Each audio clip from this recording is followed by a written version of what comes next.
গোলামের আগে পিছু ফোর্স নাই তো কি হয়েছে, গোলামটা কার দেখতে হবে। তাই আকবর একদিন চ্যালেঞ্জের মোকাবেলায় এলো। ওই চ্যালেঞ্জের মোকাবেলাতে এমন করে মুজাহিদ আল পেশানি একদিকে দাঁড়ালো, আর একদিকে আকবর সম্রাট বাদশা দাঁড়ালো, পুরো ভারতের বাদশা দাঁড়ালো। আকবরের পক্ষে হাজার হাজার খরিদ করা ইমাম, হাজার হাজার খরিদ করা মুফতি, হাজার হাজার খরিদ করা মাওলানা দাঁড়ালো। এ যুবকেরা আর আমার মুজাহিদ আল পেশানির দিকে গুটি কত মানুষ দাঁড়িয়ে রইল। কারণ আকবরের হাতে পাওয়ার রয়েছে, আকবরের মিলিটারি রয়েছে, আকবরের ফোর্স রয়েছে। এই জন্য সবাই আকবরের ক্ষমতার কাছে মাথা নত করে দিল। আর মুজাহিদ আল পেশানির দিকে গুটি কত মানুষ দাঁড়িয়ে রয়ে গেল। আমার মুজাহিদ আল পেশানি আল্লাহর কাছে হাত তুলে বলতে লাগলেন, আল্লাহ এই লড়াইয়ে আপনার সাহায্য চাই। আল্লাহ সাহায্য শুরু করে দিলে, বিশাল তুফান শুরু করে দিলে। ওই তুফানে আকবরের পক্ষে যত মুফতি মাওলানা আলেম ইমাম ছিল এবং আকবর সহ সবাইকে আল্লাহ তুলে নিয়ে যে জাহান্নামে নিক্ষেপ করে দিল। কিন্তু মুজাহিদ আল পেশানিকে আল্লাহ কামিয়াবি দিল। সেদিনও কামিয়াবি দিয়েছে। আজ 700 বছর হয়ে গেছে, আজও মুজাহিদ আল পেশানির জন্য কোটি কোটি কোটি কোটি বাপ মা ভাই বোন আজও দিবানা হয়ে আছে। আরো জোরে বলুন সুবহান আল্লাহ। হে আমার যুবকেরা, কামিয়াবি রসুলের কদমে, কামিয়াবি নবীর গোলামিতে, কামিয়াবি রাসূলুল্লাহর গোলামিতে, ইজ্জত সম্মান নবীর গোলামিতে, মর্যাদা রাসূলুল্লাহর গোলামিতে। অতএব দুদিনের দুনিয়ায় তুমি রাসূলের গোলাম হও, নবীর গোলাম হও, নবীর গোলামি করো। তুমি যদি আলেম হও, জবান খুলবে রাসূলের পক্ষে। তুমি যদি ডাক্তার হও, শেফা করবে রাসূলুল্লাহ দেখানো স্টাইলে। তুমি যদি পুলিশ হও, মানুষের নিরাপত্তা দেবে রাসূলুল্লাহর দেখানো রাস্তাতে। তুমি যদি রাজনীতির নেতা হও, লিডার হও, তোমার প্রজাদের ঘরে কিভাবে পরিচালনা করবে রাসূলুল্লাহ দেখানো রাস্তাতে। কারণ আমার নবী জোড়া আসে নে আর সবে কিয়ামত পর্যন্ত কোনোদিন আসবে না। জোরে বলুন সুবহানাল্লাহ। কে কার গোলামি করছে আমার দেখার দরকার নাই, কে কাকে অনুসরণ করছে আমার দেখার দরকার নাই। আল্লাহ আমাকে ইসলামের ঘরে জন্ম দিয়েছে, আখেরি কিতাব কোরআন মিলিয়েছে, সর্বকালের সর্বশ্রেষ্ঠ নেতা মুহাম্মদ রাসূলের উম্মত করেছে। আমি যেখানেই থাকি, ভারতে থাকি, আমেরিকায় থাকি, জাপানে থাকি, লন্ডনে থাকি, ফ্রান্সে থাকি, দুশমনদের কোলে থাকি, দুশমনদের মুখে থাকি, সেই জায়গায় একটাই কথা হবে, মুহাম্মদ রাসূলের ঝান্ডাকে উঁচু করে তোলো। জোরে বলুন সুবহানাল্লাহ, আরো জোরে বলুন সুবহানাল্লাহ। নারায়ে তাকবীর, নারায়ে তাকবীর। কুরআন ও সুন্নাহ, কুরআন ও সুন্নাহ। দুটো হাত তুলে বলেন লব্বাইক ইয়া রাসূলুল্লাহ, লব্বাইক ইয়া রাসূলুল্লাহ, লব্বাইক ইয়া রাসূলুল্লাহ, লব্বাইক ইয়া রাসূলুল্লাহ, লব্বাইক ইয়া রাসূলুল্লাহ সাল্লাল্লাহু আলাইহি ওয়াসাল্লাম। হায় হায় হায় হায়, কিছু মুসলমান দেখলাম একদম রাওয়া, ওই নুনে আটায় নুন দিয়া বরাবর। ঘরে আটা ছানে তো নাকি, নুনের প্রয়োজন আছে না? না, আটায় নুন দিলে যতটা ওই রকম বরাবর কিছু মুসলমান দেখলাম হাত তুলল না।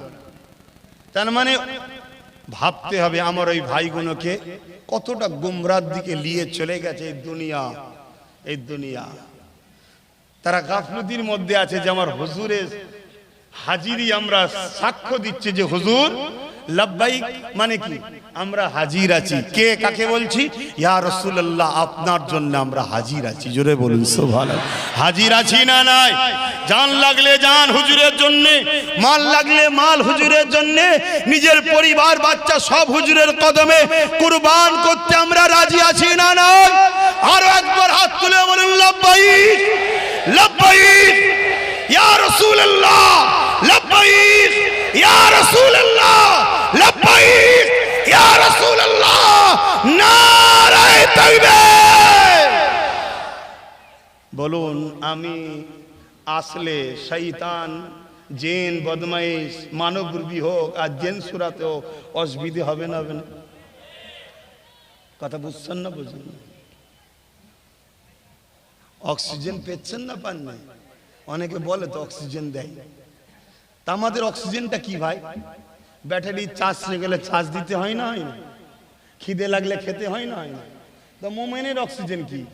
মোমেনের অক্সিজেন হলো নূর নবীর আলোচনা শুনলে আমাদের দিলে অক্সিজেন হয়। জোরে বলুন সুবহানাল্লাহ। বাপ আমার, ভাই আমার, নিজের কওমের মধ্যে মুনাফিক গুলোকে চিনতে শেখেন। বাকি পোকামাকড় যা আছে এমনি মারা যাবে। কি বলছি বুঝতে পারছেন?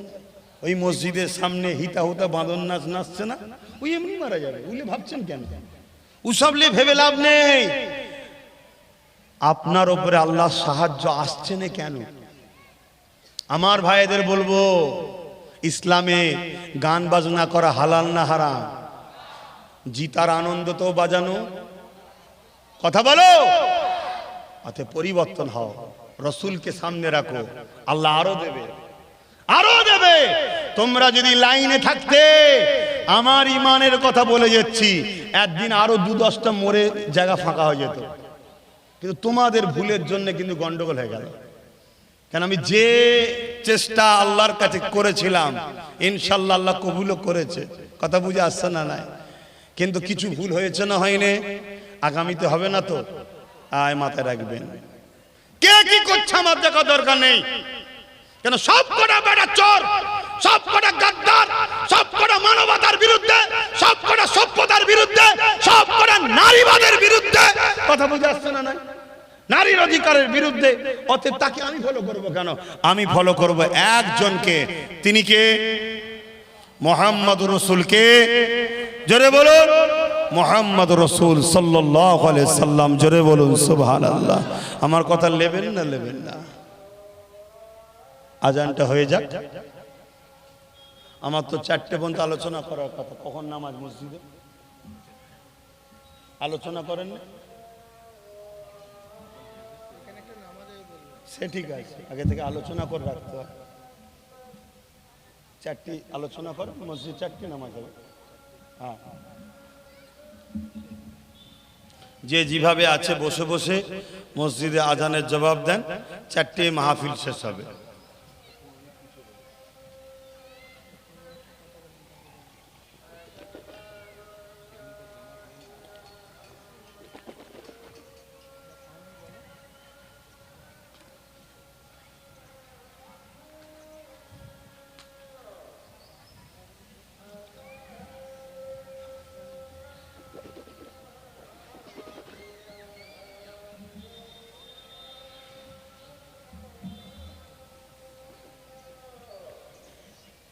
তাড়াতাড়ি জানান আমার।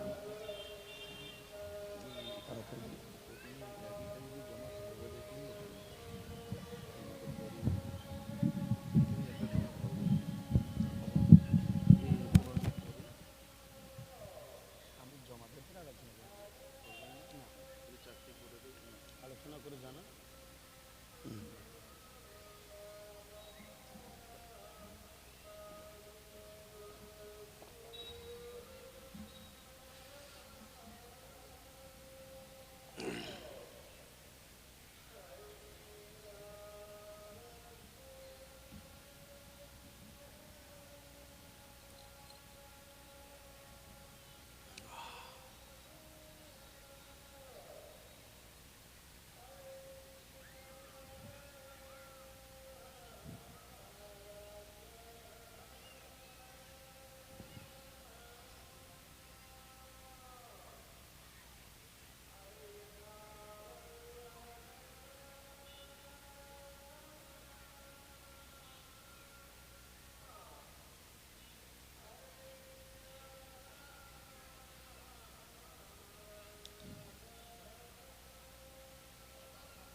আল্লাহ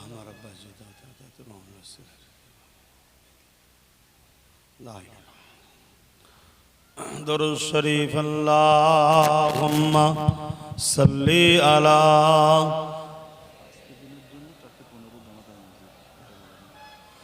ওয়ালা আলি।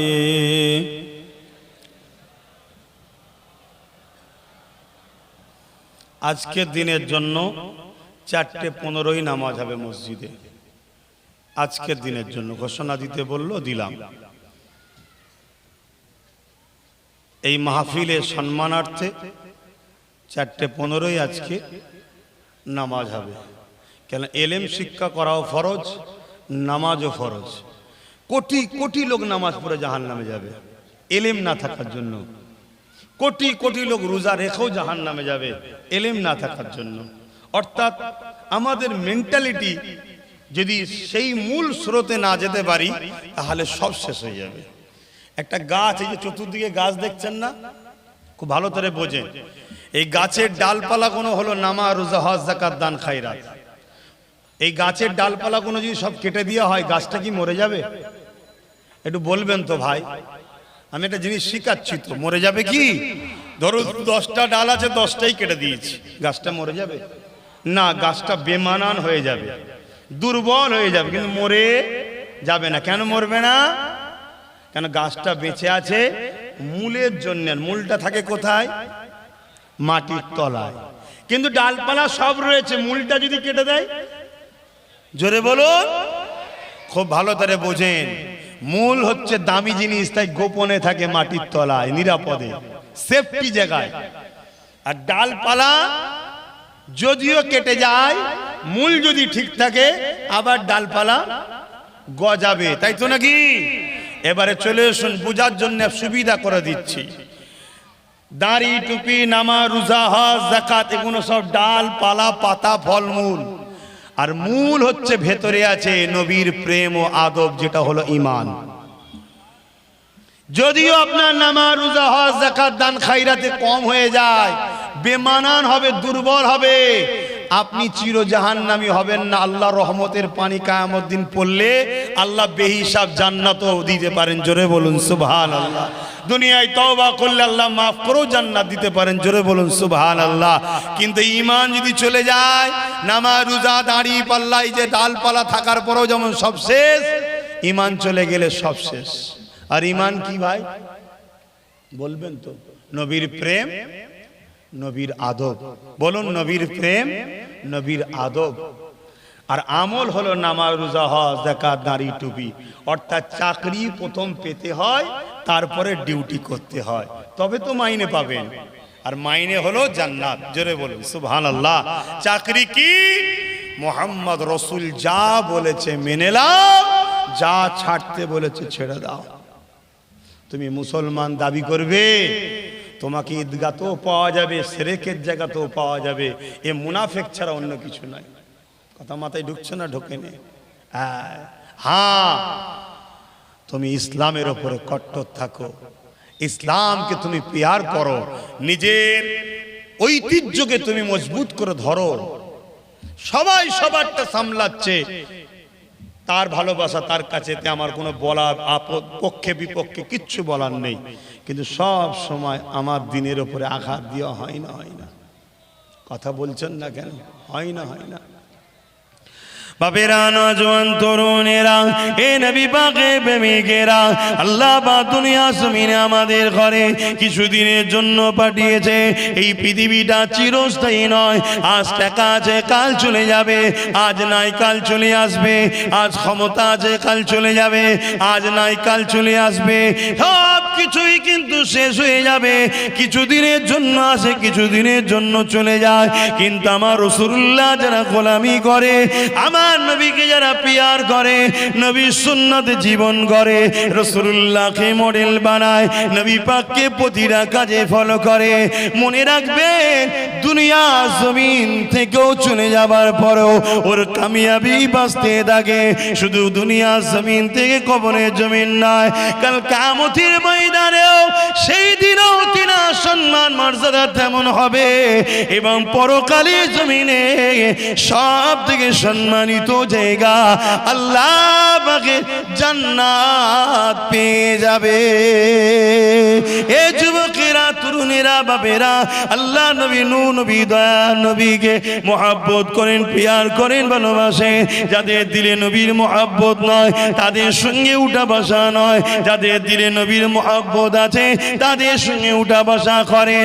এ যুবকেরা, আজ দুনিয়ার জমিনে আমাদের এই ধ্বংসের কারণ হলো আমাদের সোহবতের মধ্যে একদম ছদ্মবেশী মুনাফিক ঢুকে গেছে, যারা আমাদেরকে বড় নরম লেহেজা থাকার জন্য মেসেজ দেয়, ঠান্ডা থাকার জন্য কথা বলে, বলে না বলে না? আরে ইসলাম তো ঠান্ডাই, ইসলাম তো ঠান্ডাই, কিন্তু ইসলাম অন্যায়ের কাছে ঠান্ডা হতে বলেছে নাকি ভাই? একটু কথা বলবেন না তো? ছোট্ট একটা উদাহরণ দিচ্ছি। আমার নবী সাহাবাদের ঈমান নাই অনেক বড়, আপনি বলবেন। হযরতে সালাউদ্দিন আইবি নাম শুনেছেন? একটু বলেন হ্যাঁ কি না? সালাউদ্দিন আইবি, ইনি নবীর বড় পাগল ছিল, জোরে বলুন সুবহানাল্লাহ। আল্লাহ তিনাকে মিশরের সুলতানও বানিয়েছিলেন, জোরে বলুন সুবহানাল্লাহ। তো সালাউদ্দিন আইবি যখন মিশরের সুলতান হয়ে আছে, রাজত্ব চালাচ্ছে, ওনার প্রধান উজির এসে ওনাকে একটা মেসেজ দিলেন। আমাদের পূর্বপুরুষদের ইতিহাস একটু শোনেন, আমার যুব সমাজ এগুলো তো সব ভুলে গেছে, আর শোনানো হয়নি বড় প্ল্যান করে। কেন? শুনলেই ঈমান এদের চার্জ হবে, আর ঈমান চার্জ হলেই আজকের অত্যাচারী জালিম আবু জেল উদবা সাইবাদের জন্য বিপদ আছে। কথা ঠিক বলছি না ভুল বলছি? মনে রাখবেন, এই পৃথিবীতে কিছু মানুষ আছে খোদার সঙ্গে পাল্লা দিয়ে খোদা হতে চাইছে। যতদিন আমাদের অন্তরে ঈমান থাকে ততদিন আমাদেরকে কেউ এক আল্লাহ থেকে সরাতে পারেনি। আমরা খিদের জ্বালায় পেটে পাথর বেঁধে নেব, তথাপিও আল্লাহ ছেড়ে কখনো, যেমন আজকে প্যালেস্টাইনবাসী ইসরায়েলের কাছে মাথা নত করেনি। এক পরিবারের 5 জন মারা গেছে, ওই মাকে জিজ্ঞাসা করা হচ্ছে তুমি এখন কি মনে করছো? ওই মা বলছে আমি নিজেকে গর্ব মনে করছি যে আমার 5টা বেটা আল্লাহর ঘরের জন্য গেছে, কিয়ামতের দিন 5 বেটাকে দেখে আমি জান্নাতে চলে যাব, জোরে বলুন সুবহানাল্লাহ। আজ তাদের বাচ্চারা খিদের জ্বালাতে ছটফট করছে, ছোট্ট ছোট্ট বাচ্চা পর্যন্ত তারা বলছে আমরা সৌদির খাবার চাই না, আমরা মিশরের খাবার চাই না। কেন? এরা ওই সকল জালিমদের দালালি করে বেড়াচ্ছে, তাই তারা খিদেটাকে পছন্দ করছে, ক্ষুধার্ত অবস্থায় মৃত্যুকে পছন্দ করছে, কিন্তু ইসলামের দুশমনদের দালালদের খাবারটাও নিচ্ছে না, জোরে বলুন সুবহানাল্লাহ। আরো জোরে বলুন সুবহানাল্লাহ। আল্লাহ আমাদেরকে অভাব দেয়নি, যথেষ্ট শরীর দিয়েছে, চাষযোগ্য জমি দিয়েছে, খাবারের অনেক ব্যবস্থা দিয়েছে। এরপরও যদি আমরা ইসলামের দুশমনদের দালালি করে খাই, ইসলামের দুশমনদের কাছে ভিক্ষা চেয়ে খাই, মনে রাখবে আল্লাহ ছাড় দিয়েছে, ছেড়ে দেয়নি।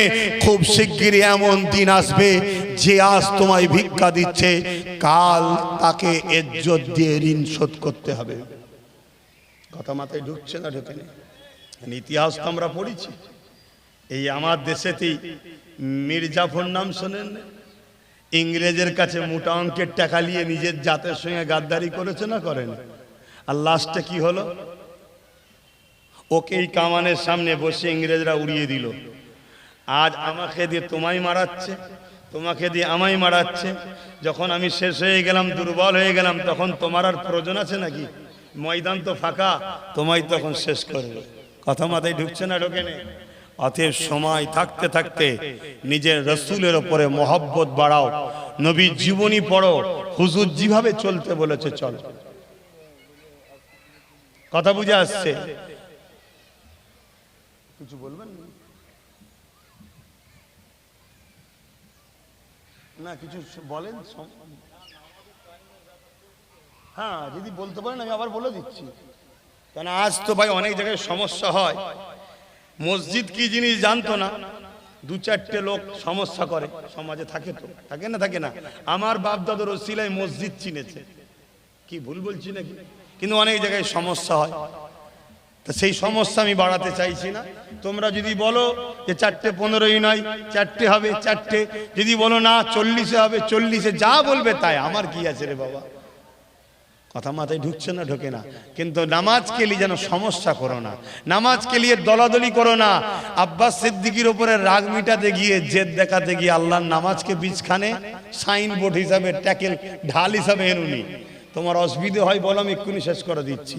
কিন্তু আমাকে বললো যে বলে দেন, আমি তাই বললাম। কথা মাথায় ঢুকছে না? ঢোকেনি। কিন্তু অনেক জায়গায় হয়, অনেক জায়গায় এরকম সমস্যা আছে। কমিটিকে, জলসা কমিটি বলতে গেছে, আমি আপনার গ্রামের কথা বলছি না, কমিটি বলতে গেছে যে আজকে 4:45 নামাজ, 4টেই হবে, কি 4:10 হবে, কি 5টাই নামাজ, ভাই 5:45 নামাজ 5টাই হবে, কি কি বলে 7:45 নামাজ 8টাই হবে, 6টা 8টা টাইম আছে, 8টাই হবে। এতে অনেকে মেনে নিয়েছে, অনেকে মানে না। কথা বুঝে আসছে? অনেকে মানে না, তো সেই নিয়ে কি নিজেদের মধ্যে মতনৈক্য করা কি উচিত হবে? এই জোরে বলেন। কিন্তু আপনাকে ভাবতে হবে এরা কারা, ভাবতে হবে। কেন ভাবতে হবে? তোর বাপ দাদু নানা নানি মসজিদ কি জিনিস জানতো না, সেই মসজিদ কি সম্মান, কি গুরুত্ব, এর মর্যাদা, এই শিক্ষাটা আমাদের জানা দরকার আছে না নাই? কথা বলছে না তো? আমাদের চোখের সামনে থেকে বাবরি চলে গেল, এখন আবার বলছে কি দিল্লির জুমা মসজিদের তলায় নাকি কি আছে, ওটা যাবে বলছে, জ্ঞানপাপি যাবে বলছে। হচ্ছে না হয়নি? কেন্দ্রে যে জালিম সরকার বসে পুরো দেশটাকে তছনছ করে দিচ্ছে, করছে না করেনি?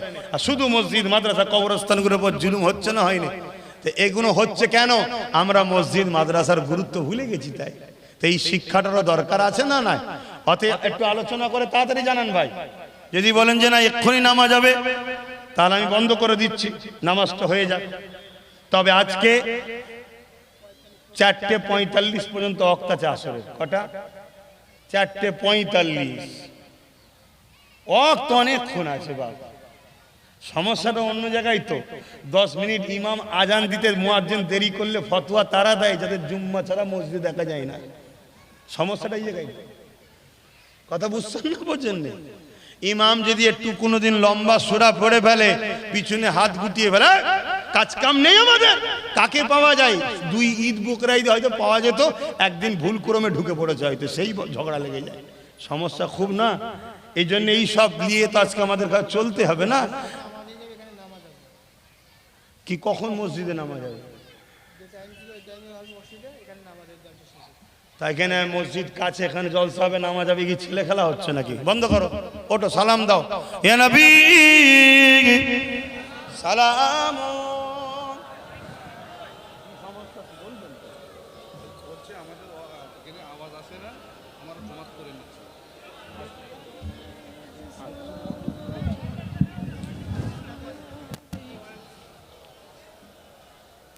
মানুষ নামাজ পড়বে, মাইকের আওয়াজ গেলে তো মানুষের অসুবিধা হবে না?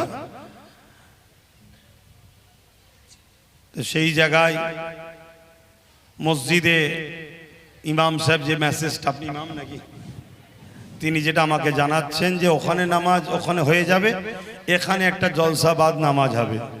তা আমি বলবো মাইকটা কেটে দাও। ওখানে কি নামাজ শুরু হয়েছে? ওই দিকের মাইকটা বন্ধ করতে হবে ভাই।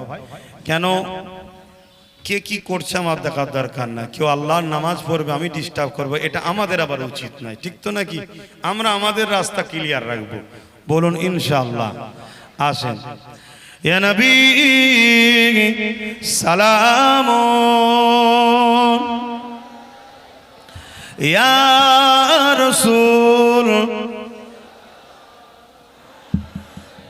ইয়া হাবিব সালাওয়াত মোহাব্বত, ইয়া নবী সালাম, ইয়া রাসূল, ইয়া হাবিব সালাওয়াত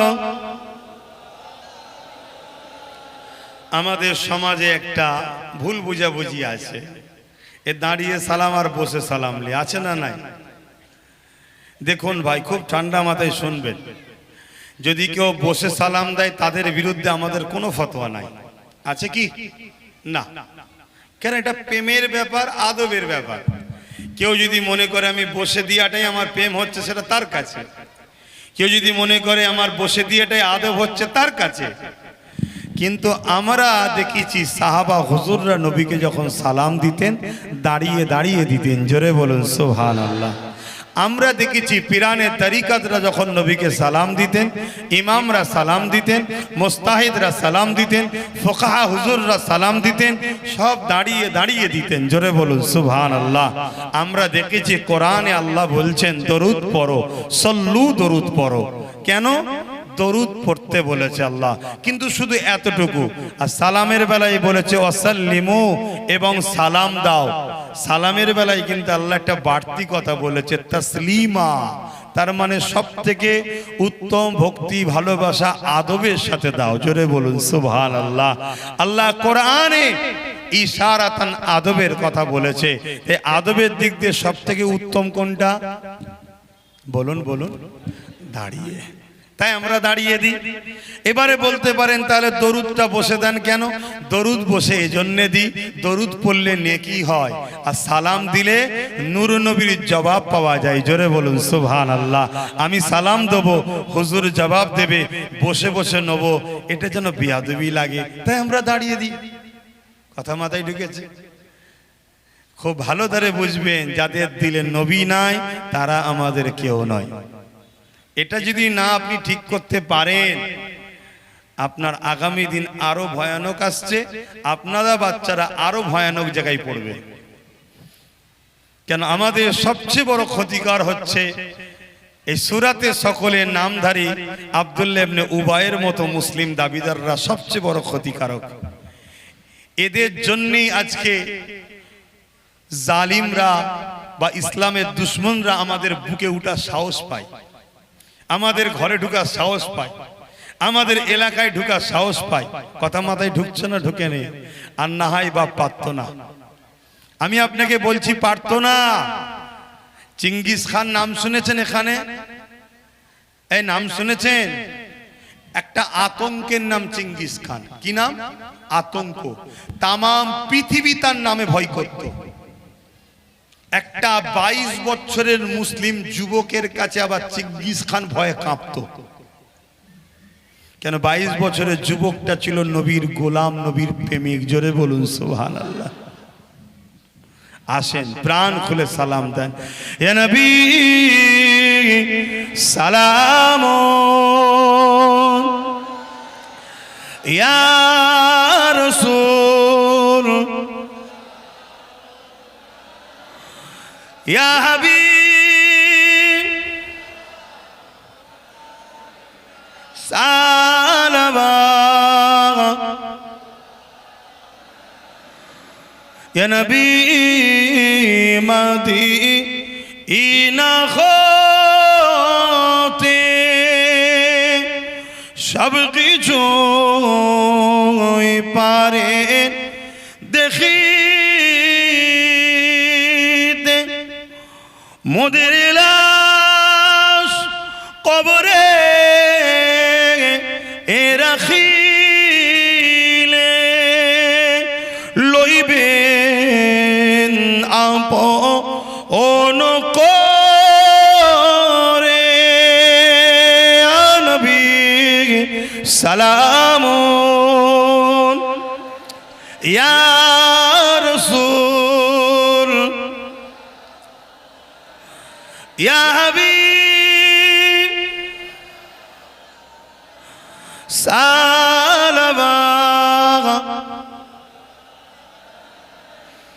ইয়া নবী নাম ও পিয়ারা,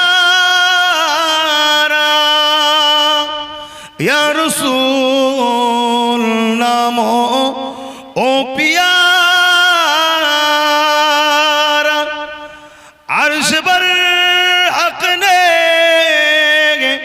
पुकारा, सच पैगंबर हक हमारा या नबी सलाम या रसूल या हबीब सालवाग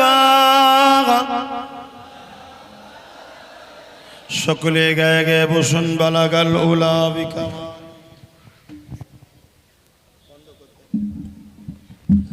কাসাবাত দুজা বিজামালিহি হাসানাত জামিউ কুসালিহি সাল্লু আলাইহি ওয়া আলিহি আল্লাহুম্মা সাল্লি আলা সাইয়্যিদিনা মৌলানা মুহাম্মদ ওয়ালা আলি।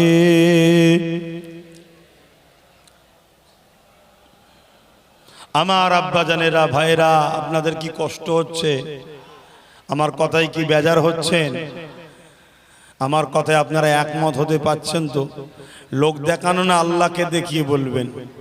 আচ্ছা বলুন তো বাপ, আমি আপনাদের ঘরে নবীর সঙ্গে জুড়তে চাইছি না কাটতে চাইছি? কারা কারা বলছেন জুড়তে চাইছে একটু হাত তুলে সাক্ষী দেবেন। আল্লাহকে দেখিয়ে সাক্ষী দিচ্ছেন তো? আয় আল্লাহ, এতগুলো আব্বা ভাই মা বোন সাক্ষী দিচ্ছে আমি আপনার বান্দাগণকে আপনার হাবিবের সঙ্গে জুড়তে চাইছি। আল্লাহ, আমার এই কাজের বিনিময়ে আপনি আমাকে জান্নাত নসিব করবেন। বলুন আমিন, বলুন আল্লাহুম্মা আমিন। খুব ভালো করে শোনেন, আপনারা তাকে আলেম বলে মানবেন যে আপনাদের ঘরে নবীর সঙ্গে জুড়তে চায়। আপনারা তাকে পীর বলে মানবেন যে আপনাদের ঘরে নবীর সঙ্গে জুড়তে চায়। আপনারা তাকে পীর সাহেব পীরজাদা বলে মানবেন যারা আপনাকে নবীর সঙ্গে জুড়তে চায়। আপনি তাকে ইমাম বলে মানবেন যে আপনাকে নবীর সঙ্গে জুড়তে চায়। মনে রাখবেন, তার ওয়াজ, তার কথাবার্তা, তার আলোচনাকে শুনুন, শুনে দেখুন এই নবীর সঙ্গে আমাদেরকে জুড়তে চাইছে কিনা। আপনারা তাকে লিডার বলে মানবেন, তার নেতৃত্ব মানবেন যে আপনার নবীর দ্বীনের পক্ষে দাঁড়াতে চায়, নবীর দ্বীনের ক্ষতি করতে চায়। এমন লোকের সঙ্গে আপনারা থাকবেন না। এটা আমি আপনাদেরকে অনুরোধ করে যাচ্ছি, আপনাদের সন্তান ও ভাইয়ের মতো করে বলে যাচ্ছি। বলার অধিকার আছে না নাই? আপনারা আমার নবীর উম্মত তো নাকি? বলার অধিকার আছে না নাই? কেন আজ ক্ষমতার জোর দেখিয়ে ৭৭ বছর ধরে বেআইনি ভাবে মসজিদ মাদ্রাসার কবরস্থান মুসলমানদের ব্যক্তিগত সম্পদের টাকা ওয়াকাফকে ঝেড়ে পুটে লুটে খাওয়া হচ্ছে পুরো দেশ জুড়ে। হঠাৎ করে কেন্দ্রের সরকার একটা নতুন বিল বার করতে চাইছে, 2024 ওয়াকাফ অ্যাক্ট, যে বিলের মাধ্যমে মসজিদ মাদ্রাসা কবরস্থানগুলোকে সরকার তার সম্পত্তি বলে দিতে চাইছে। আমাদেরকে জানা দরকার, সরকারকেও জানা দরকার, ওয়াকাফ কারো বাবাকালী সম্পদ নয় যে আমার বাপের জিনিস তুমি নিয়ে নেবে। ওয়াকাফ হলো ওয়াকফে লিল্লাহ, আল্লাহর সম্পদ। অতএব জীবনের শেষ নিঃশ্বাস পর্যন্ত আল্লাহর সম্পদে কেউ হাত দিতে চাইলে তার বিরুদ্ধে মন টন রক্ত দিয়ে হলো লড়াই সংগ্রাম চালিয়ে যেতে হবে। এটা ইমানদারের দায়িত্ব আছে না নাই? এটা বুঝিয়ে দিতে হবে আমাদের ঘরে। কিন্তু এর পিছনে আমাদের দোষ আছে না নাই? জোরে বলেন। চোর কখন ডাকাত হয়?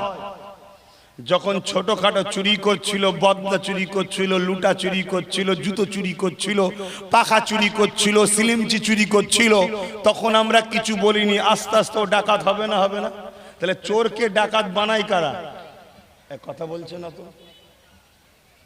আমার কথা আপনাদের অসুবিধা হচ্ছে? রাজনীতির কথা হচ্ছে? আমার আল্লাহর ঘরের জায়গা মেরে নিচ্ছে রাজনীতির পাওয়ার দিয়ে। আমার আল্লাহর ঘর মসজিদ মাদ্রাসার জায়গা মেরে নিচ্ছে রাজনীতির পাওয়ার দিয়ে। আমার কবরস্থানকে দখল করে প্রমোটিং করবে রাজনীতির পাওয়ার দিয়ে। তারা দোষ করে নে, আর আমি আমার খোদার জন্য কথা বলবো, আমার আল্লাহ জন্য কথা বলবো। এ মুসলমান, তোমাদের অসুবিধা হচ্ছে, অসুবিধা হচ্ছে। আমার এই কথার যদি সমালোচনা কোন মুসলমান করে, মনে রাখবে সে আজকের দিন আব্দুল্লাহ ইবনে উবাই ও হারামখোর মুসলিম সেজে আছে, কিন্তু ওর ভেতরটা সব হলো ইসলামের দুশমনদের জন্য। এই সময় আমাদেরকে মুনাফিক চিনা দরকার আছে না নাই? জোরে বলুন, আছে না নাই? ৭৭টা বছর ধরে আমরা দোষ করেছি। চোরকে ডাকাত তো আমরা বানিয়েছি অবৈধভাবে। ৭৭ বছর ধরে আমাদের ওয়াকাফের টাকা চুরি হয়েছে না হয়নি? আমাদের মাদ্রাসার টাকা, আমাদের মসজিদের টাকা, আমাদের কবরস্থানের টাকা ঝেড়ে খাওয়া হয়েছে না হয়নি বলুন? টুকটুক খেয়েছে, খিদে বেশ ভালো লেগেছে, টুকটুক করে খেয়ে ৭৭ বছর ধরে খেয়েছে, আমরা চুপ ছিলাম। তাদেরই দালালি করেছি, তাদেরকেই সাপোর্ট করেছি, তাদেরই গুণ গেয়েছি যারা আমার মসজিদের টাকা খেয়েছে, আমার মাদ্রাসার টাকা খেয়েছে, আমার কবরস্থানের টাকা খেয়েছে। কষ্ট হচ্ছে। শোনো, আজকে এই 4 বছর ধরে কম করে আমার 4 বছর ধরে কম করে হলো 500-র উপরে আমার জলসা কেটে দিয়েছে। কত? 500-র উপরে। আমি কি ঘরে বসে আছি মনে করছেন নাকি? হ্যাঁ, এই 4 বছরে 500 জলসা কাটতে পারে। আলহামদুলিল্লাহ। নতুন আরো 5000 জায়গা থেকে আল্লাহ আমাকে নিয়ে যাচ্ছে, বিভিন্ন জায়গায় ঘোরাচ্ছে। কি বুঝছেন আপনি? কেন? দুনিয়ার সন্ত্রাস যদি একটা দরজা বন্ধ করার চেষ্টা করতে পারে, দোনোজাহানের সৃষ্টিকর্তার পক্ষে যে থাকে আল্লাহ, তার জন্য 1000টা দরজা খুলে দিয়ে। জোরে বলুন সুবহানাল্লাহ, আরো জোরে বলুন সুবহানাল্লাহ।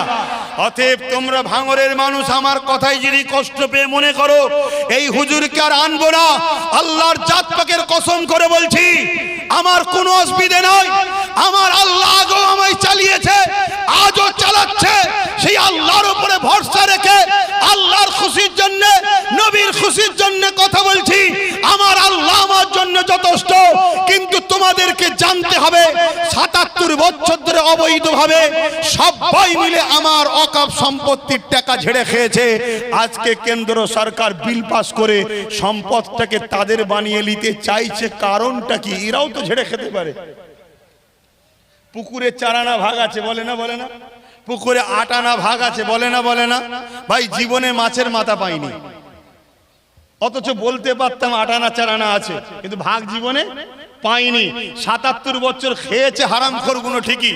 হ্যাঁ, এদেরকে হারামখোর বলছি, শুনছেন তো নাকি? এরা আমার মায়ের টাকা, আমার বাপের টাকা, আমার মসজিদের টাকা, আমার গরিবের টাকা, আমার মাদ্রাসার টাকা, আমার দিনের টাকা, আমার ইসলামের টাকা, এই হারামখোর গাদ্দার চোরগুলো সব খেয়েছে ৭৭ বছর ধরে। শুনছেন না? শোনেন? আপনাদের অসুবিধা হচ্ছে না? শোনো বাপ, কষ্ট হচ্ছে? হ্যাঁ, খেয়েছে হারামখোররা। এ সব জাহান্নামের কুত্তা হবে এরা। যদি কুত্তা জাহান্নামের না হয়, কোরআন মিথ্যা হয়ে যাবে। চলো চ্যালেঞ্জ আসো, মুফতি মাওলানা আলী আসো। আজকের আকবরের পক্ষে যত মুফতি মাওলানা আছে আনো। আজকে মুজাদ্দিদ আল পেশানির গোলামও আসবে। হক্কুন নাসের গুনাহ আল্লাহ মাফ করবে না, কথা দিয়েছে। অতএব যারা এই ওয়াকফের টাকা ঝেড়ে খেয়েছে, এরা জাহান্নামের কুকুর হবে। কোনো সন্দেহ আছে আপনাদের? কিন্তু প্রশ্ন হচ্ছে, কেন্দ্রে গভর্নমেন্ট ও তো ঝেড়ে খেতে পারতো, আর অনেকদিন ধরে খাচ্ছে। ও খাচ্ছে না? খাইনি? এই তো 10-12 বছর, কত বছর আছে, খেয়েই যাচ্ছে। তো বিলটা কেন করতে চাইছে?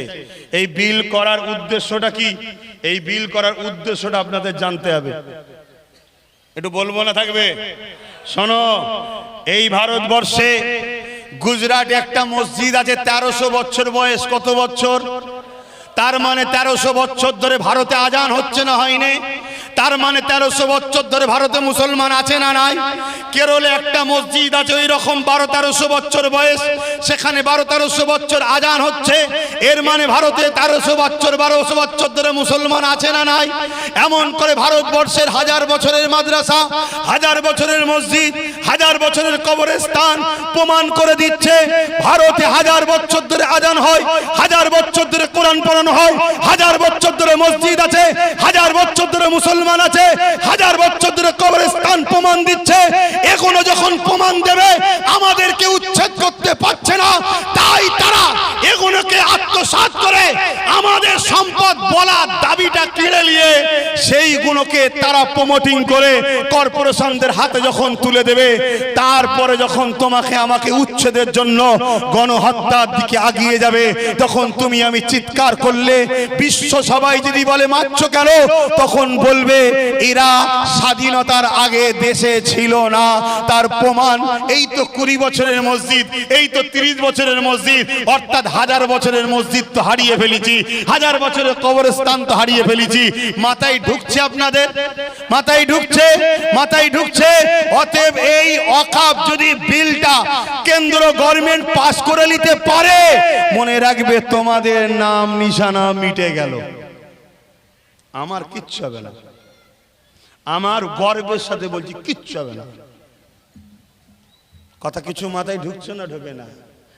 আল্লাহ শুকর, অহংকার করে বলছি ভিআইপি, অহংকার করছি না, আল্লাহ করেছে তাই বলছি ভিআইপি, কোরাইশ খানদানের সন্তান, সিদ্দিক আকবরের খুন, পৃথিবীর যে কোনো জায়গায় দাঁড়াবো ওয়েলকাম। কি হবে বুঝতে পারছো? তাহলে কেন চিল্লাচ্ছি? কত বছর ধরে মাথায় ঢুকছে এবারে? হ্যাঁ, মনে আছে 2019-এ কলকাতায় 31শে জানুয়ারি একটা জনসভা করেছিলাম আমি। সেই দিন বলেছিলাম না ওয়াকফ আমার ফিরিয়ে দাও? মনে পড়ছে? কেন? আমি আল্লাহর দয়াতে একটু কিছু বুঝতে পারি যে কোন দিকে যাচ্ছে। কিছু মাথায় ঢুকছে না? ঢোকে না? যখন আমারই থাকবে না, তার উপরে মসজিদও থাকবে না। আমার যখন থাকবে না, তার উপরে মাদ্রাসাও থাকবে না। আমার যখন থাকবে না, তার উপরে কবরস্থান থাকবে না। এবারে এই ওয়াকফ বাঁচাতে হবে না? হবে না? তা বাঁচাবে কে? বলো বলো, বাঁচাবে কে?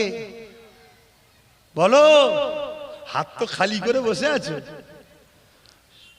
সব এ দরদিকে দিলে, ও দরদিকে দিলে, সে দরদিকে দিলে, এখন সব দরদিগুলো কোথায়? এ কথা মাথায় ঢুকছে না? ঢোকে নে? বলো না দরদিগুলোকে।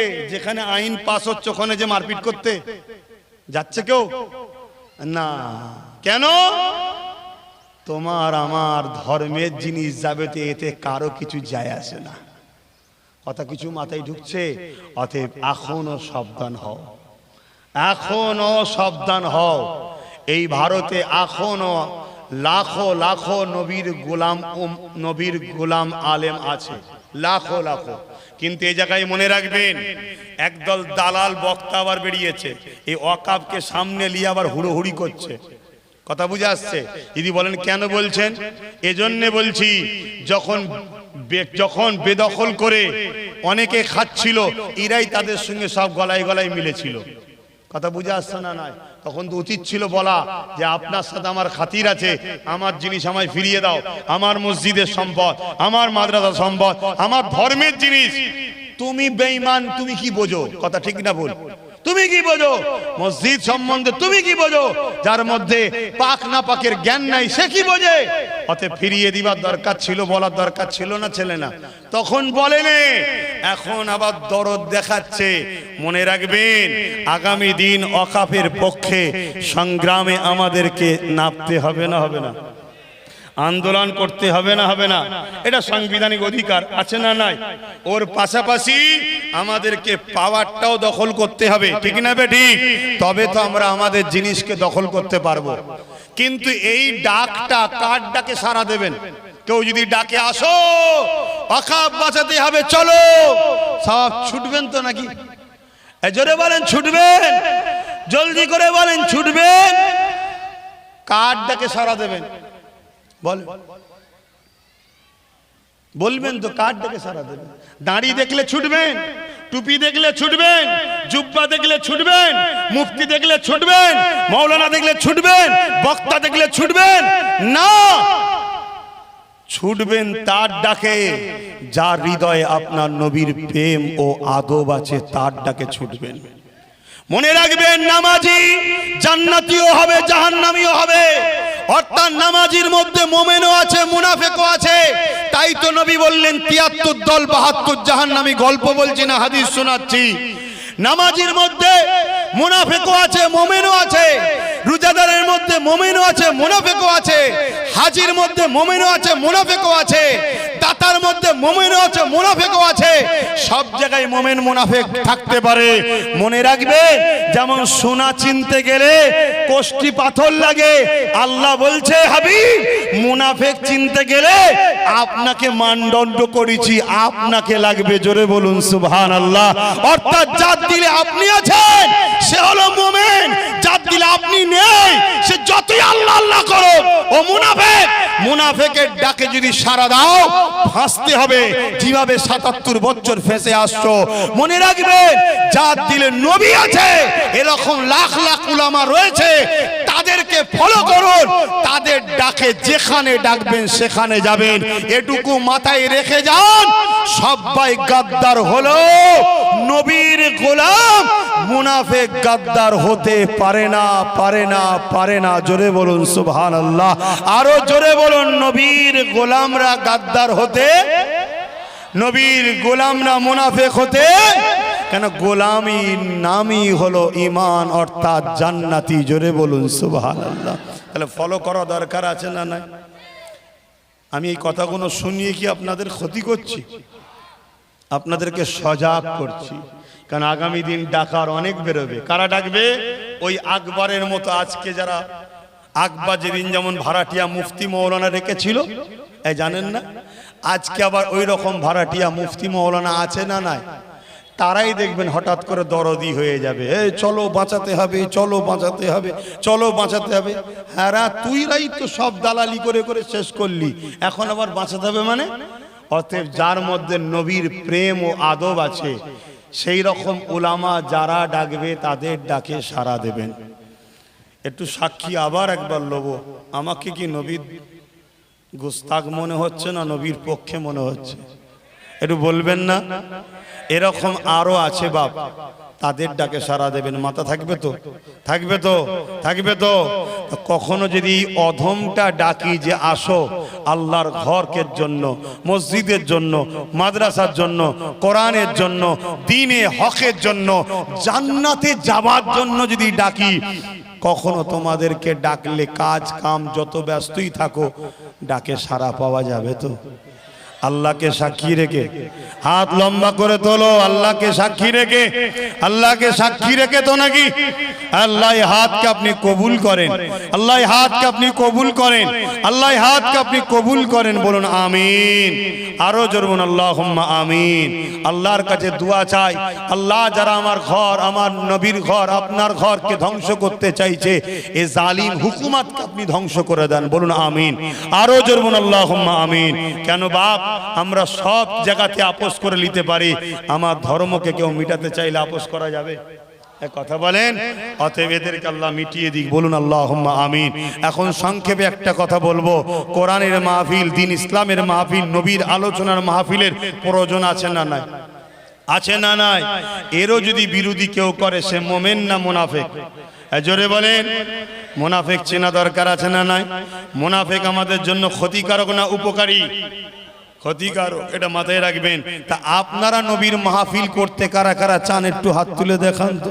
মাশাআল্লাহ, হাত না বান, কষ্ট দিচ্ছি, তাহলে একটু পকেটে হাত দেন, এই মাহফিলটা আপনারা বানান, শরীক হয়ে যান এই মাহফিলের জন্য, তাহলে আপনাদেরই বানানো হয়ে যাবে। হবে না? হবে না? সময়ের দিকে খেয়াল করছি, যার যা খুশি শরীক হন। হবেন না? কি গো, পকেটে আছে না নাই? যার যা খুশি একটু শরীক হয়ে যান। অর্থাৎ আমিও এই মাহফিলটা বানালাম, অর্থাৎ এই মাহফিলে আমি শরীক হলাম। কই গো, সংগঠনের আহলে সুন্নাত ওয়াল জামাতের ছেলেরা এই মাহফিল করে থাকে। মনে রাখবেন, আহলে সুন্নাত ওয়াল জামাত একটা ইসলামিক ধর্মীয় সংগঠন। এই সংগঠনের বিরোধী যারা করে তারা ইসলামের দুশমন। মনে রাখবেন, তারা ইসলামের গাদ দুশমন, তাদেরকেও চেনা দরকার, কারণ এটা ইসলামিক সংগঠন। ফুরফুরা শরীফ আহলে সুন্নাত ওয়াল জামাত, নবী বললেন আহলে সুন্নাত ওয়াল জামাত এটা হলো জান্নাতি দল। সেই জান্নাতি দলের রাস্তা আহলে সুন্নাত ওয়াল জামাত সংগঠনের ছেলেদের মাধ্যমে, দ্বীনের প্রচারের মাধ্যমে বিভিন্ন জায়গায় এই কর্মকাণ্ড হয়ে আসছে। আল্লাহ এই সংগঠনকে কবুল করে। বলুন আল্লাহুম্মা আমিন। সেই নামকে তাবারুক হিসাবে রেখে আমরা এই কাজ করে আসছি। বলুন আল্লাহুম্মা আমিন। যার যা খুশি দেন, বিসমিল্লাহ শরীফের সঙ্গে দরুদ শরীফ, সূরা ফাতিহা শরীফ, ইখলাস শরীফ তেলাওয়াত করুন। আরো একবার জিজ্ঞাসা করি, আমার কথাতে, ভাষাতে, ব্যবহারে আপনারা কেউ কষ্ট পেলেন? একটু হাত তুলে সাক্ষী দিয়ে বলবেন কষ্ট পেলেন। হাত নাবান, তেলাওয়াত করুন, দোয়া চাওয়া হবে। ছেলে দাও না। এখানে নামাজ পড়াবে কে? আপনি? কাবা এদিকে, এদিকে। আচ্ছা, ইমামের জায়গা রেখে দুয়ার পরে 5 মিনিট সময় দেওয়া হবে। টাইম অনেক আছে। দোয়ার পরে 5 মিনিট সময় দেওয়া হবে। যাদের উজু নেই উজু করে নেবেন, লিয়ে কাতার দেবেন, নামাজ হবে এখানেও একটা। আসুন, যে যা তেলাওয়াত করেছেন আমাকে হাওলা করুন, তওবা পড়ুন। বিসমিল্লাহির রহমানির রহিম। হে আল্লাহ তাআলা, আমি জানা অজানা, ইচ্ছা ও ইচ্ছা সকল গুনাহ হইতে তওবা করিতেছি। আস্তাগফিরুল্লাহ রাব্বি মিন কুল্লি যামবি ওয়া আতুবু ইলাইহি। আশহাদু আল্লা ইলাহা ইল্লাল্লাহু ওয়াহদাহু লা শারীকা লাহু ওয়া আশহাদু আন্না মুহাম্মাদান আবদুহু ওয়া রাসূলুহু। লা ইলাহা ইল্লাল্লাহ মুহাম্মাদুর রাসূলুল্লাহ সাল্লাল্লাহু আলাইহি ওয়াসাল্লাম। ভালো করে শোনেন, 5 ওয়াক্ত নামাজ পড়বেন, 1 মাস রোজা রাখবেন, বাপ মার খেদমত করবেন, মালদাররা যাকাত দিন, মালদাররা হজ করুন, দিন ইসলামকে পিয়ার করুন। জালিমদের সঙ্গে দল করবেন না, অত্যাচারীদের সঙ্গে দল করবেন না, কেন অত্যাচারকারীও জাহান্নামে, তাদের সাপোর্টাররাও জাহান্নামে, আমার নূর নবী বলছে। অতএব মনে রাখবেন, দেশকে ভালোবাসুন, দেশবাসীকে ভালোবাসুন। হিন্দু, দলিত, আদিবাসী, সাঁওতাল, বাগদি, খ্রিস্টান যেই হোক, তারা আমার দেশবাসী ভাই, মিলেমিশে থাকবেন। তাদের সঙ্গে কোনো মতনৈক্য আমাদের নেই।